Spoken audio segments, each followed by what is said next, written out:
Hello les amoureux de l'art. Aujourd'hui j'ai rendez-vous avec Grégoire Scalabre, ici à Pantin. C'est un artisan et un artiste contemporain.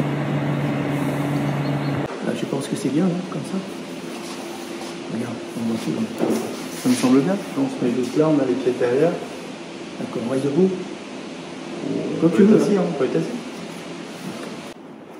Bonjour, alors on est chez Grégoire, dans son atelier magnifique. Grégoire, c'est un long chemin pour arriver ici.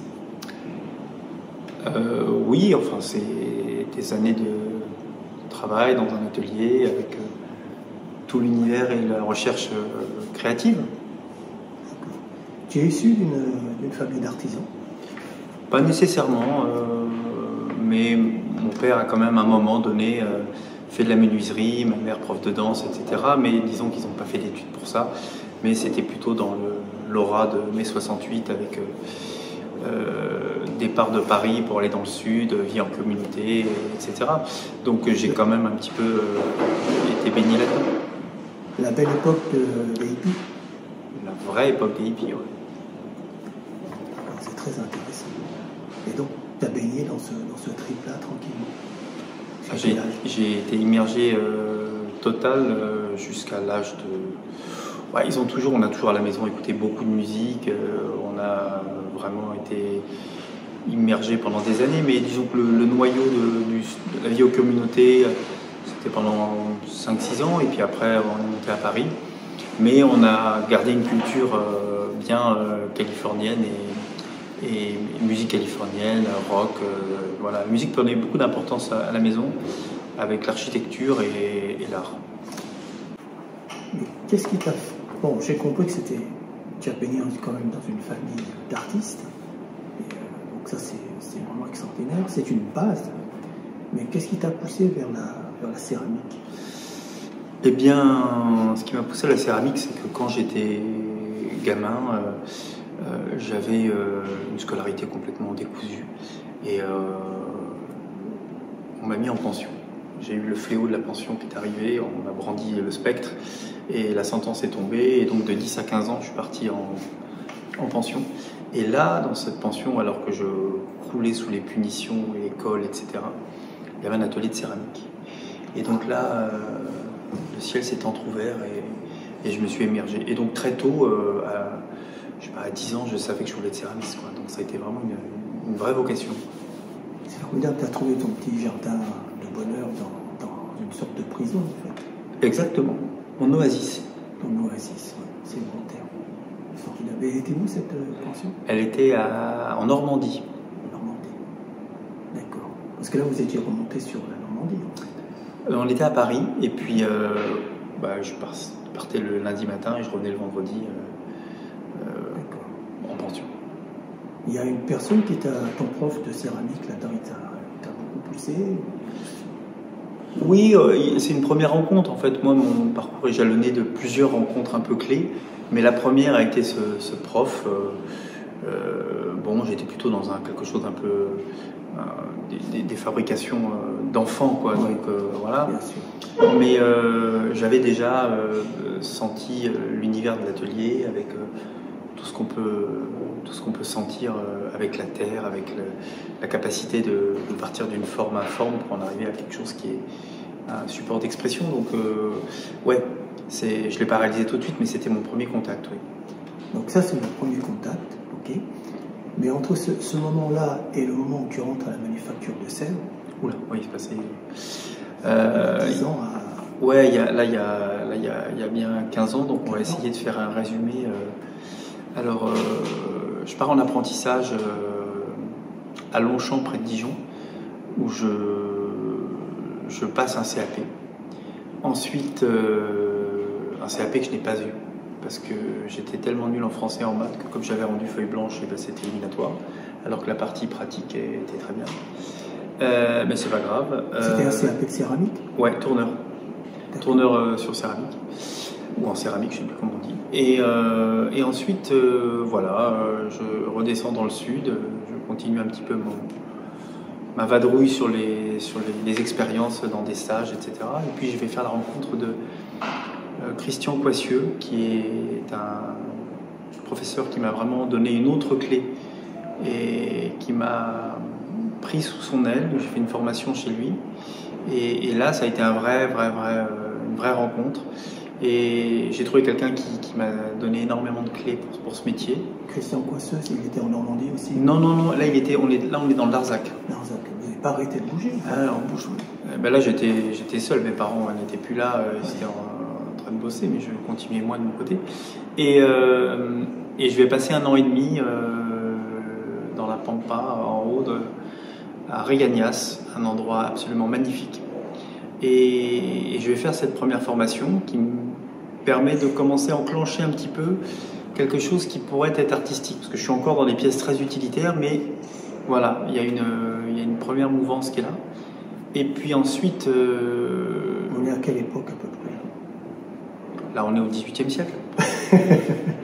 Là, on est... je sais pas, je dois avoir 20 ans, quelque chose comme ça. 20 ans. Et puis ensuite, je remonte à Paris. Et là, je vais faire différents points de chute où je vais travailler. Je donne pas encore de cours, mais je travaille pour moi. Et puis ensuite, je vais enseigner dans la maison d'arrêt de Pau-d'Arcy, où je vais être intervenant dans le milieu carcéral. Et ça va être une superbe expérience. Et donc, c'est un peu mes premiers rendez-vous de transmission. Et puis ensuite... Tu as commencé avec les taulards, en fait? J'ai commencé avec les détenus carcérales, on va les appeler comme ça. Et puis, non, c'était une superbe expérience, vraiment très fort. Et puis ensuite, je vais monter ma première école qui s'appelle Art et Technique Céramique, où là, je vais apprendre le métier de céramiste. Je ne fais pas ça seul, je suis avec un ancien associé, Christophe Bonnard. Donc on va travailler ensemble pendant 13 ans à travailler dans cette école. On va faire de nombreux céramistes. Et voilà, et moi, ma journée... Toujours au même endroit?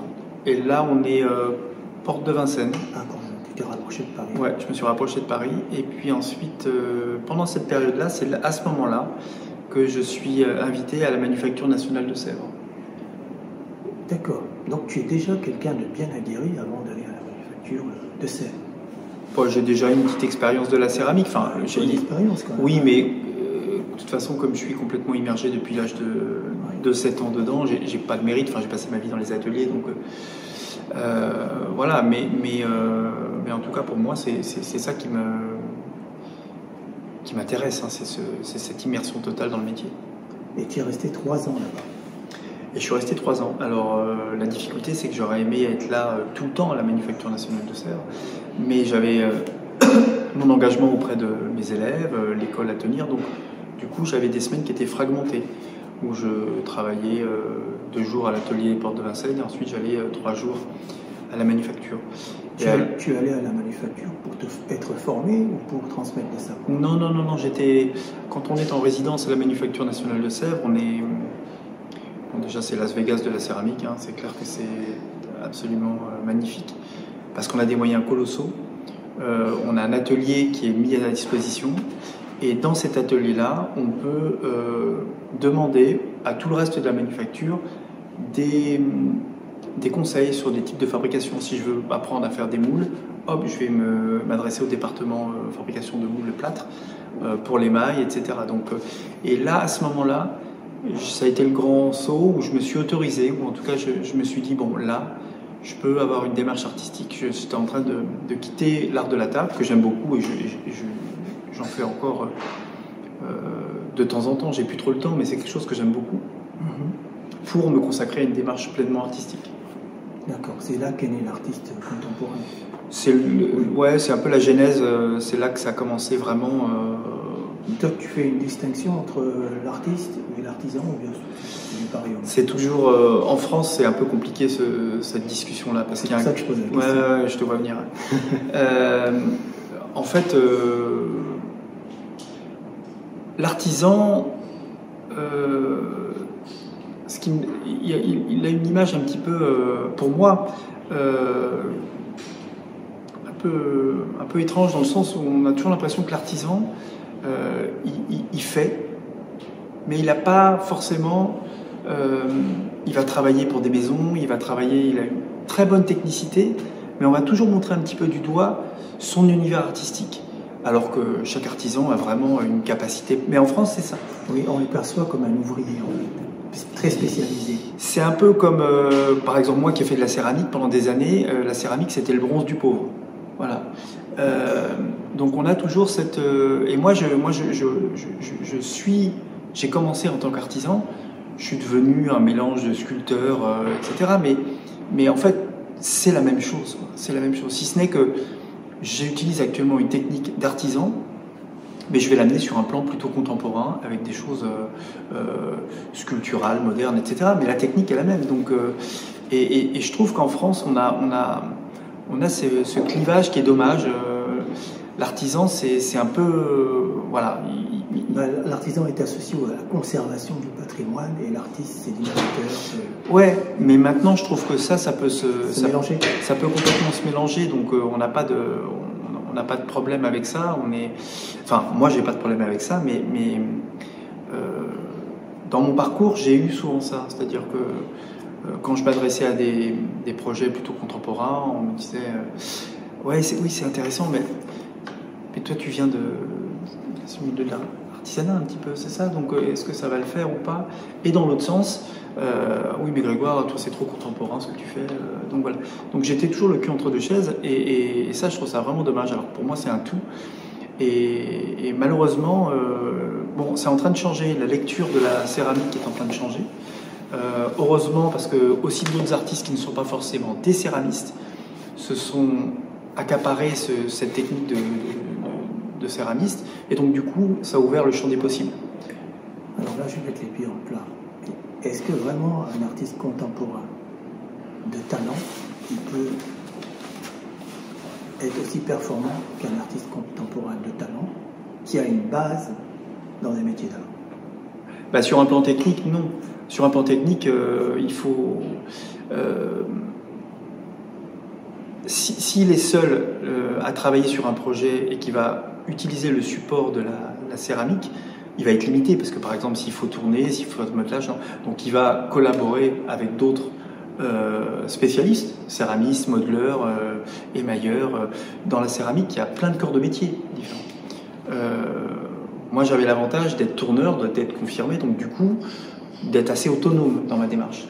Donc sur un plan technique, je pense que c'était plus facile pour moi.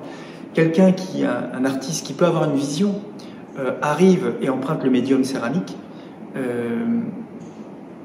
il va être limité sur un plan technique, mais il va avoir un énorme avantage, c'est qu'il ne va pas avoir un clivage. C'est-à-dire que souvent les céramistes, on leur a tellement dit, ben non, mais toi tu es tourneur, donc tu fais que du tournage.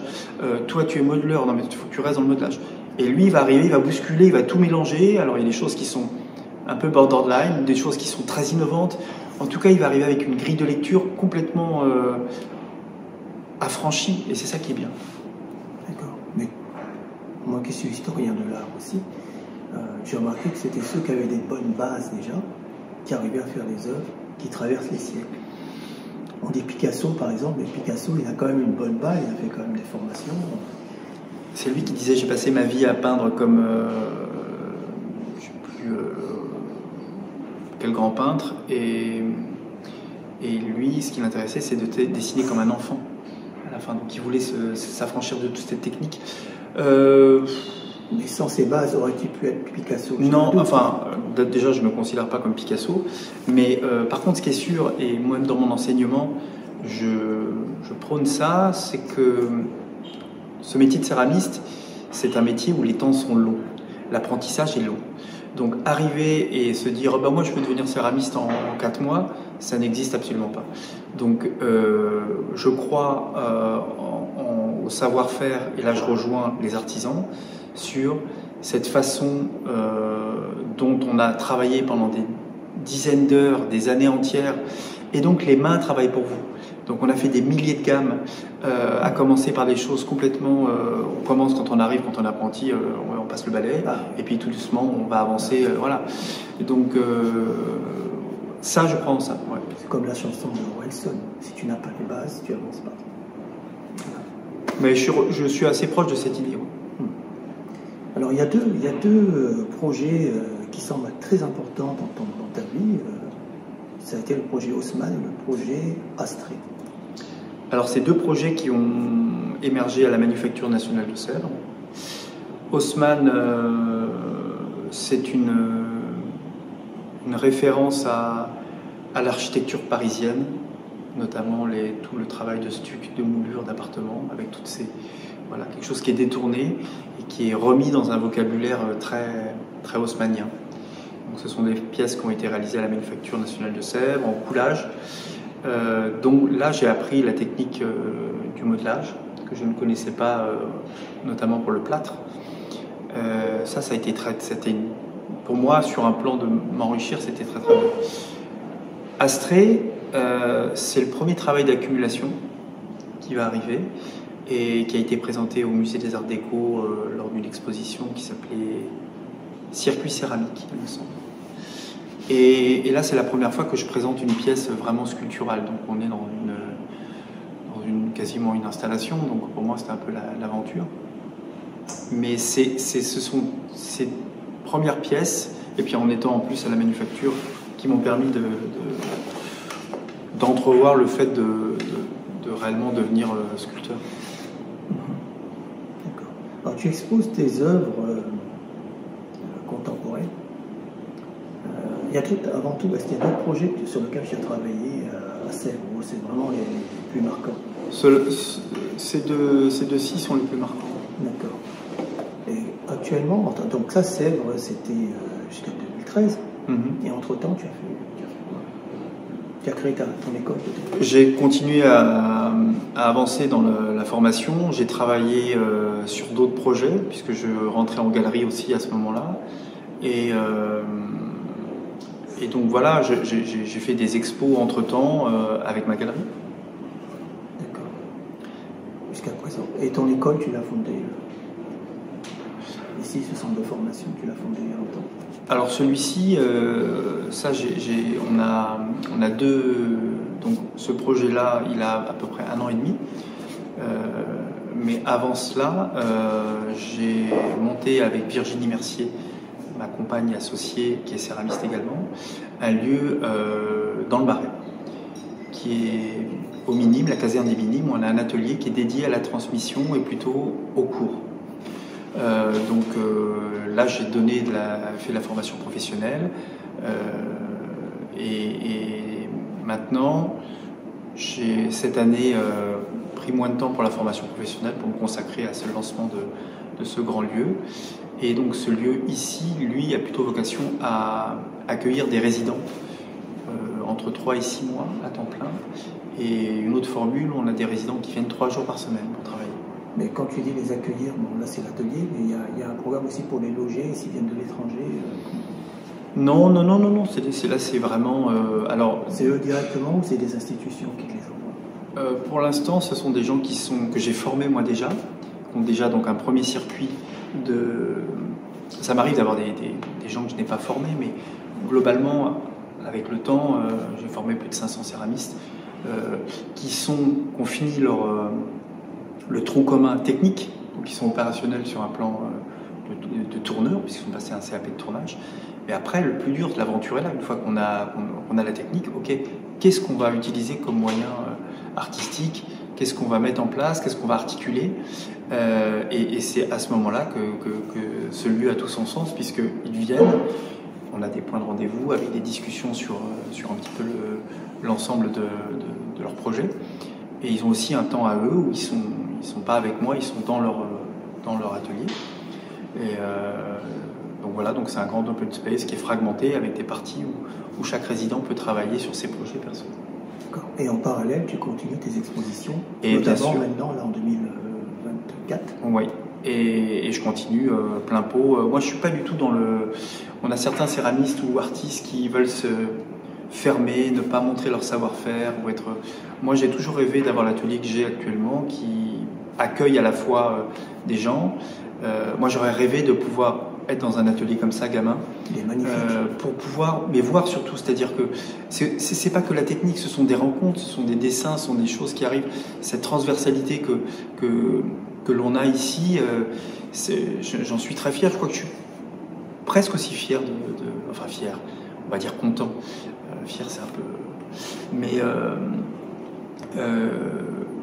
j'aime mon travail artistique, mais j'aime autant ce qui se passe dans cet atelier. C'est aussi important. Tu exposes à Chaumont-sur-Loire et à l'abbaye de Maubuisson. Oui. D'accord. Donc les pièces sont à Chaumont depuis 1 an et demi exposées. Il y a notamment l'ultime métamorphose de Tétis, qui est une pièce qui a remporté le prix Bettencourt. Qui a été l'objet d'un article dans Connaissance des Arts. Oui. C'est une pièce qui a été présentée à Venise et puis qui a été ensuite primée par la Fondation. Et maintenant, elle est à Chaumont, exposée avec 2 autres pièces.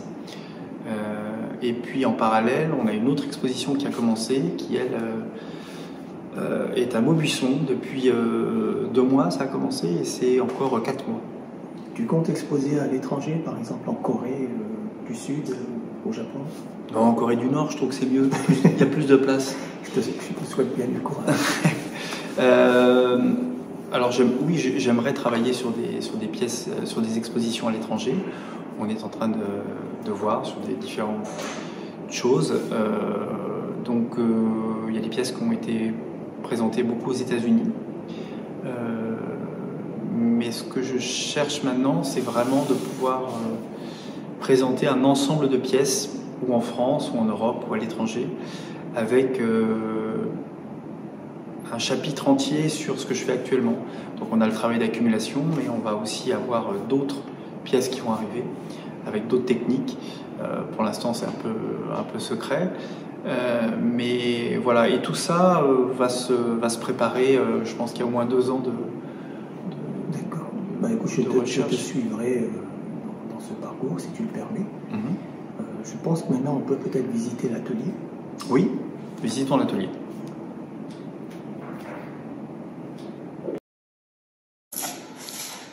Alors, je te suis, hein, Grégoire, tu es là. Alors là, tu me présentes une table. Alors c'est magnifique. Une pièce qui abrite une pièce qui est en construction. Donc là, on a aussi un travail d'accumulation. Et c'est une installation qui est prévue pour un collectionneur. Donc elle est en construction, elle n'est pas finie. Donc c'est un travail de tournage et avec des pièces qui sont tournées sur des choses qui sont estampées octogonales. Voilà. Donc c'est une pièce, l'ensemble n'est pas solidaire, elles sont toutes modulables et on les compose à l'infini. D'accord, c'est magnifique. Ça, je te parlais de Corée et de Japon parce que je pense que c'est le genre de création artistique je pense qui va leur plaire. Moi, je suis allé au Japon et ça a été le choc de ma vie. J'aimerais beaucoup. Tout à l'heure, tu posais la question de savoir je t'aurais dit plutôt le Japon d'abord. Plutôt le Japon, oui. Ouais. Ils sont un peu plus orientés céramique, c'est vrai. Donc, quoique la Corée du Sud, beaucoup aussi. En sculpture aussi, on est très bon, oui. Donc, c'est aussi c'est une technique de. Moi, j'ai rien inventé. Hein. Je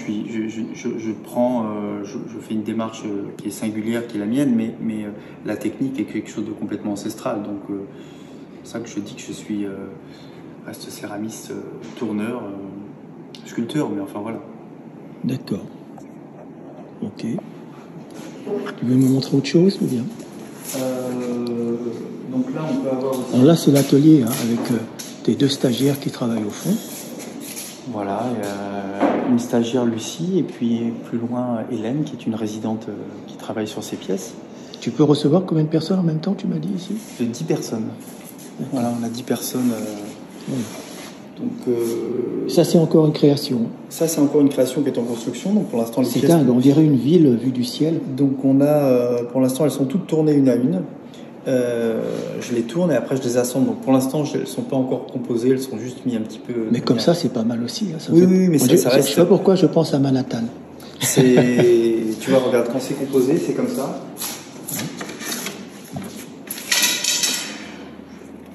Ah ouais, là tu me montres un trésor, mais je suis un privilégié là, je pense, non? Donc là, c'est des pièces qui vont partir à l'étranger pour une collection. C'est magnifique, magnifique, extraordinaire. D'accord. Et ensuite, on a plus loin ensuite toute la table centrale qui est elle pour on peut accueillir toutes les pièces en construction avec d'autres projets qui sont en cours. Et puis on a des dessins également, je dessine beaucoup. Donc là, voilà, tout ça c'est les dessins que j'ai fait au Japon. Justement. Ah, tu pars toujours d'une base dessin quand même. Ouais, il y a pas mal de choses. Donc ça c'était pour tout mon séjour au Japon. Donc c'est des projets que ensuite je ramène en France et que je mûris et je pense que dans quelques temps ça sera. Bah écoute Grégoire, c'était vraiment formidable. Avec plaisir. Je te remercie de m'avoir reçu et puis je te dis à la prochaine interview avec grand plaisir. Avec plaisir.